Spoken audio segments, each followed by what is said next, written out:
Isang palm strike ang damapo na may lakas ng isang kulog, na nagpatalsa kay Wulan ng ilang 10 talampakan. Dahil kapag kaharap ang isang tunay na master, sa sandaling mawala ka sa iyong kinatatayuan, ang kanyang katawan ay lumipad na parang saranggolang naputol ang tali, bumabaliktad ng ilang beses sa hangin bago nagawang bumagsak ng pasuray-suray. Pagkatayo pa lang niya, hinawakan niya ang kanyang dibdib, umuubo ng malakas. Ubo, ganap na po akong kumbinsido. Tunay na hindi ako kapantay niyo, kapatid. Tumayo siya ng tuwid, nag-aalok ng isang formal na yukod. Salamat po sa leksyon. Kahit matapos bugbugin ng husto, ang mukha ni Wulan ay namumula sa pananibik, ang kanyang mga pisngi ay nagliliyab habang nagsasalita. Iniisip ko po, maaari ko po ba kayong imbitahan sa aking abang tahanan para sa isang pagbisita? Nais ko pong ialok ang tasa ng tsaang iniwan nating hindi tapos kanina. At habang nandoon tayo, maaari nating talakayin ang martial arts ng mas detalyado. Ngumiti siya, pinagkuros ang mga kamay sa isang kilos ng mutual respect. Dahil ang batang Panginoon ay nag-alok ng ganyang kabait na paanyaya, paano ko naman ito matatanggihan? Iyon ang kanyang mga salita, ngunit ang kanyang isip ay umiikot na sa mga kalkulasyon. Ang lalaking ito ay napaka-straightforward, tila nasaksihan ng buong pagpapalitan. Isang matanda ang nagpakawala ng isang dambuhalang tawa, humahakbang paarap upang tapikin silang dalawa sa balikat at nagsabi ng may matinding sigla, "Haha, ang makita kayong mga kabataan na ginagamit ang martial skill upang bumuo ng pagkakaibigan, tunay ngang isang eye-opening experience ito para sa matandang ito." Well, isa itong ganap na eksena. Nakatayo lamang siya doon na hindi makapagsalita, ang kanyang isip ay ganap na blanko. Hindi siya makabuo ng kahit isang maayos na kaisipan upang ilarawan ang magulong emosyon sa kanyang loob. Ang kanyang mga mata ay lumampas sa elder, kinakalkula na ang bigat ng bagong painang ito. Habang ganap na binabaliwala ang tila nakatitig na tingin ni Wulan sa kanyang tabi, ang atmosfera sa loob ng reception hall ay biglang naging napakatindi. Sapat na para maputol, ang mga babae ay nakaupo sa tapat ng isa't isa, nagpapalitan ng ilang formalidad, ngunit ang hindi maitagong gulat sa isa sa kanilang mga mukha ay imposibleng hindi mapansin. Humigop si Heilang ng tsaa. Ang kanyang tinig ay kasinggan ng bulong, ngunit may bigat ng bato. "Naling, gaano ka man maging kuryoso, ano ba ang pinagsasabi mo?" Agad na nagtaas ng depensa si Naylan, ang kanyang magagandang kilay ay nagsasalubong sa isang naiinis na Simon Gott. "Hindi na ako 3 taong gulang na bata." Isang bigla ang katahimikan ang bumalot sa silid, na bumasag lamang dahil sa pagtatagpo ng kanilang mga tingin. Hindi mapakali si Naylan sa ilalim ng kanilang pagsusuri, nauuto, bakit? Bakit lahat kayo nakatingin sa akin ng ganyan? Ito ba talaga ang pagsalubong sa akin matapos ang mahabang panahon? Sa puntong iyon, ang mga labi ni Nuokotuya ay gumuhit sa isang banayad ng ngiti, ang kanyang mga mata ay tila nawawala sa isang alaala. Tunay ngang napakatagal na. 6 na buwan pa lang tayong nagkakalayo. Gayunpaman, ang bahay ay naramdamang napakabakante. Kinuha ang pagkakataon, malumanay na nagsalita si Heilang sa kanyang ina. "Dahil nandito na kami, sa tingin ko ay mas mabuting manatili na lang si Naylan dito sa bahay. Mas bagay siya sa ingay at gulo ng lugar na gaya nito." Ang unilateral na desisyon ni Heilang ay tumama kay Naylan na parang isang baso ng napakalamig na tubig at puot ang sumiklab sa kanyang mga mata.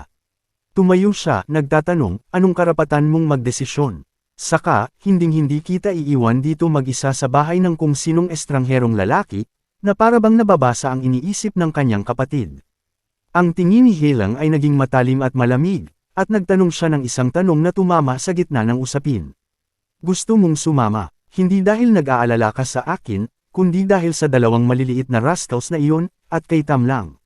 Mali ba ako?" Namula agad ang mukha ni Naylan. Ang kanyang composure ay ganap na nadurog. Nauutos siya, sinusubukan pa ring makipagtalo. Paano namang magiging okay iyon? Sa wakas ay namagitan na rin ang ina, ang kanyang kalmadong tinig ay pumutol sa tensyon. "Mula sa nakita ko ngayong araw, hindi naman mukhang masama ang mga bagay. Maaaring isang magandang ideya na hayaan na lang ang mga bagay na mangyari ng natural, sumabay sa agos at hayaang humantong ito sa isang panghabang buhay na pagsasama. May pakiramdam ako na sa loob niyo ay pareho niyo itong iniisip." Ganap na natulala si Naylan. "Ina, paano niyo po nasasabi ang ganyang bagay?" Ipinaliwanag ng may pasensya ni Nuokotuya. Maaaring siya ay isang anak sa labas na walang habol sa estate ng pamilya. Ngunit ang kanyang lakas ay sinasabing katapat ng kay Luke Long para sa isang lalaking may ganyang talento na mapabilang sa ating pamilya. Hindi ba't perpekto iyon? Pero Heilang, sabi niya, humaharap sa kanyang anak ng may mapagmahal na tingin. Ang tanging hiling lang ng iyong ina ay ikaw ay tunay at malalim na mahalin. At kung sakaling hindi magtagumpay ang mga bagay, huwag mong hahayaang madurog ang puso mo. Nang marinig ang malumanay na mga salita ng kanyang ina, isang bahagyang pamumula ang nagkulay sa mga pisngi ni Heilang habang nagbibigay ng isang maliit at tahimik na tango. Opo, ina, nauunawaan ko. So, mukhang may kompetisyon pala. Iyan ang dahilan kung bakit ka nagmamadali. Nakikita ko na, ang panunukso ni Neylan ay nagpabilis ng tibok ng puso ni Heilang. Kumitid ang mga mata ni Nuokotuya. Isang pangalan ang pumasok sa kanyang isip. Huwag mong sabihing ang flower, ito pala ang napansin mo, ina. Ang tinig ni Heilang ay puno ng pagkapahiya, ngunit may bakas ng kuryusidad. Ang anak kong si Heilang, ipinanganak ka na may biyaya ng jade at kadalisayan ng yelo, isang likas na kagandahan.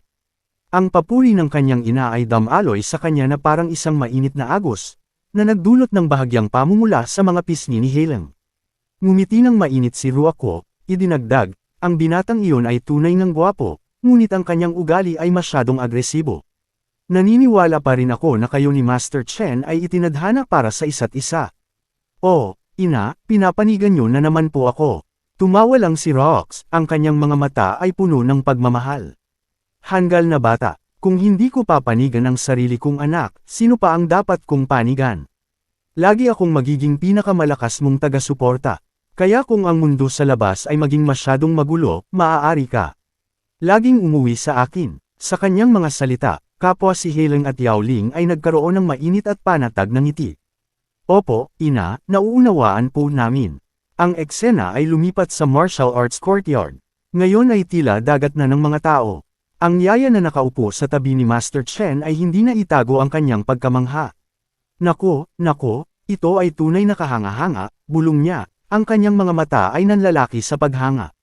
Mula sa laki ng piging na ito hanggang sa makapangyarihang aura na pumupuno sa lugar na ito. Ito ay eksaktong inaasahan mo mula sa isa sa lima. Ngayon lang talaga mauunawaan ng matandang babaeng ito ang dambuhalang kapangyarihan na taglay ng isang top-tier na pamilya. Nang marinig ito, tila medyo nagulat siya. Isipin mo na kahit ang isang tao mula sa ating manor ay haanggan ng ganito. Isang ibang tinig ang sumali. Ang laki ay maaaring kapantay ng manor natin. Pero ang atmosfera ay ibang-iba. Hindi ko alam kung dahil ba maraming martial arts masters ang nagtipon sa isang lugar, pero nararamdaman ko ang hindi nakikitang pressure na ito sa akin. Tumango ang master bilang pagsang-ayon. Inaasahan na iyan. Kahit sino na nakatanggap ng imbitasyon mula sa Tanlan ay hindi lang basta ordinaryong tao, lalo na ang mga matandang fox na iyon na sadyang isinama ang kanilang mga anak na babae, umaasang ipakilala sila. Ang wagas na lakas ng kanilang presensya ay sapat na para magbantay ang kahit sino. Ang kanyang kasama ay biglang nagpakawala ng isang mapait na tawa. Hindi ko masasabing ang bawat tingin ay nakatutok sa batang Tang Master. Alam mo ba, kumunat ang kanyang noo, hindi makuha ang ibig sabihin ng lalaki. Anong pinaputok mo? Ngumiti lang ang kanyang kasama, itinuro ang ulo. Hindi mo ba nakikita, Master? Tingnan mo ang mga magagandang dalagang iyon doon. Mukhang sa iyo lang sila may mata. Ang batang Tang Master ay ganap na nilang nalimutan. Sumulyap sa direksyong itinuro ng kanyang kasama, at nakita niyang totoo ito. Isang grupo ng mga batang babae ang nakatitig ng matindi sa kanyang direksyon, ang kanilang mga mata ay kumikinang na parang mga bituin, ngunit tumalikod lamang siya. Ang kanyang ekspresyon ay malamig, tinatrato sila na tila ba sila ay hangin lamang. Ang kanyang kaibigan, hindi pa handang tumigil, ay idinagdag ng may tusong ngiti. At mukhang kahit si Lady Tang Heilang mismo ay ganap na siyang nawala ng pag-asa sa lalaking ito. Tamang-tama, sumingit uli ang yaya. Tingnan niyo, ang apil ng ating batang Panginoon ay walang katulad. Matagal na itong sinasabi ng matandang babaeng ito. Bumantong hininga siya, ganap na walang magawa laban sa kanilang mapaglarong pagkakampihan. Nagpasya siyang hayaan na lang silang purihin siya hanggang sa langit. Sa mismong sandaling iyon, biglang lumitaw si Heilang sa harap nila. Ang kanyang tinig ay malumanay habang nagtatanong, nagugustuhan ba ng lahat ang piging? Sumagot siya, ang kanyang tono ay magalang, ngunit kitang-kita ang distansya. Binibining Tang, tiyak na napakarami mong dapat asikasuhin. Hindi mo na kailangang abalahin ang iyong sarili sa amin. Nag-alay ng isang banayad ng ngiti si Halin. Tungkulin ng Tangla na maging maayos na punong abala. Hindi namin maaaring pabayaan ang aming panauhin. Ang boses ng lalaki ay nanatiling malamig at may distansya. Hindi na talaga iyan kailangan. Nagmamasid lamang kami sandali. Pakiusap, asikasuhin mo na ang iyong iba pang mga piling panauhin. Huwag mo na silang paghintayin. Ngunit muli, tumanggi si Halin, ang kanyang tingin ay hindi natitinag habang nakatali ang loob na manatili sa tabi nito, determinado na itaboy ang anumang mapang isir na langaw na magtatangkang umaligid sa lalaki. Sila ama at kuya na ang bahala sa mga bisita. Sus, bulong ni Nelan, sabay lapit ng husto sa kanya. Bakit hindi mo nalang aminin na nababaliw ka na sa panunood sa lahat ng iba pang mga dalaga na halos nakadikit na sa master mo? Mas mabilis sana iyon. Alam mo na, para ka namang tinamaan ng invisible na palaso diretso sa puso. Isang namumulang pisngi ang nagkanulo kay Halin. Umikot siya, bahagyang pinapagalitan ang kanyang nakababatang kapatid. Sinabi ko na sa iyo na hindi iyon ang dahilan. Nelan, nagiging pasaway ka na naman. Ngunit walang intensyon si Nelan na tumigil. Ang tusong dalaga ay bamulong, o baka gusto mong ako na ang magsabi para sa iyo. Dahil dito ay ganap na natalo si Halin, namumula at walang magawa laban sa katusuhan ng kapatid, ikaw talaga ay napaka. Habang ang magkapatid ay nasa gitna ng kanilang pabulong na pagtatalo, isang matangkad na figure ang may tiwalang naglakad patungo sa kanila. Kumitid ang mga mata ni Nelan, agad na nakilala ang kara-rating lang habang sinisiko ang braso ng kanyang ate. Hoy, ate, hindi ba yan ang mayabang na nagpaparada at nagsasabi sa lahat kung gaano kanya hinahangaan? Ang lalaking kara-rating lang ay walang iba kundi isang miyembro ng sword sect ng pamilyang Sichuan 9, si Kutrong Kim. Isang mahaba at talas-talas na peklat na humahati sa pagitan ng kanyang mga kilay ang nagbibigay sa kanyang mukha ng tila laging mabangis na ekspresyon. Naglakad siya ng diretsyo sa ating bida, itinikom ang kanyang kamao bilang pagbati, at nagpahayag sa malakas na tinig, ako si Kutrong Kim mula sa sword sect ng pamilyang Sichuan 9. Nabalitaan ko na ang tanyag na si Master Chen ay naririto. Kung hindi ako nagiging masyadong mapangahas, nais ko sanang makipagpalitan ng ilang pointers sa martial arts sa inyo. Ano ang masasabi nyo, sir? Sa harap ng hanggal na ng ahas na basagin ang kanyang katahimikan, ang ating bida ay mayroon lamang isang mabilis na kaisipan, kung gaano kasarap ukitin ng ilan pang linya ang mukhang iyon. Makikipagpalitan ng pointers. Ang labi ng bida ay kumulat sa isang pangungutya. Sa tingin ko, ang tunay mong intensyon ay hindi ganoon kasimple. Sa pagkakarinig nito, ang kilay ni Kutrong Kim ay kumisap. Alam niyang mabuti na ang lalaking nasa harap niya ay hindi madaling target pero sige. Ang piging na ito ay nagiging nakakainip na rin naman, at wala akong pakialam na ilantad ang iyong kaawa-awang mga dahilan. Sa sandaling iyon, ang ating bida ay dahan daw ang tumayo, at isang mabigat at nag-uumapo na aura ang agad na bumalot kay Trong Kim. Ang kanyang boses ay kasing lamig ng hangin. Sa sandaling iyon, ang mga mata ng bida ay naging parang sa isang nagugutom na mandaragit, handang sumunggab at punitin ang lalamunan ng biktima sa harap niya. Sa harap ng wagas na killing intent na iyon, nakaramdam si Kutrong Kim ng hindi sinasadyang panginginig sa kanyang likuran. Ngunit mabilis ding nakabawi si Kutrong Kim, pinipilit ang isang malakas at masiglang tawa upang pagtakpan kung gaano siya nayanig. Tunay na karapat-dapat sa isang tao ng Django, ang ganyang espiritu. Sumulyap siya sa bida, ang kanyang isip ay naglalayag na sa mga kasuklam-suklam na balak. Wala siyang iba kundi isang walang pangalang basura na sinwert lang. Isang bulag na aso na nagkataong nakatuklas sa thousand-year amethyst root. At iyon lang ang dahilan kung bakit tumitingin sa kanya si Lady Tang.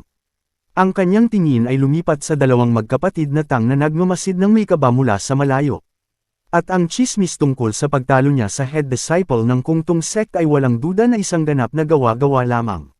Nakikita na niya ito ngayon, isang maluwalhating pangitain ng kanyang sarili habang tinatalo ang hambog na ito sa isang kamanghamanghang paraan.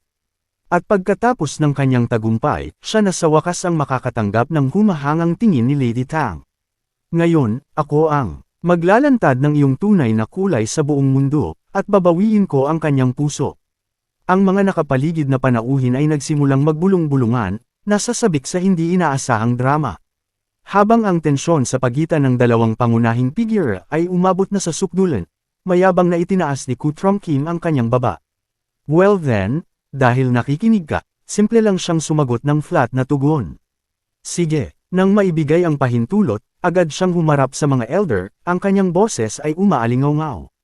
Mga kagalang-galang na nakatatanda, ang junior na ito ay mapangahas na humihiling na hiramin ang martial stage na ito upang kaming mga nasa nakababatang henerasyon ay magkaroon ng pagkakataong makipagpalitan ng mga pointer. Narinig ito ng pinuno ng angkangtang at tumawa lang, iwinasiwas ang kamay bilang pagsang-ayon. Sige lang.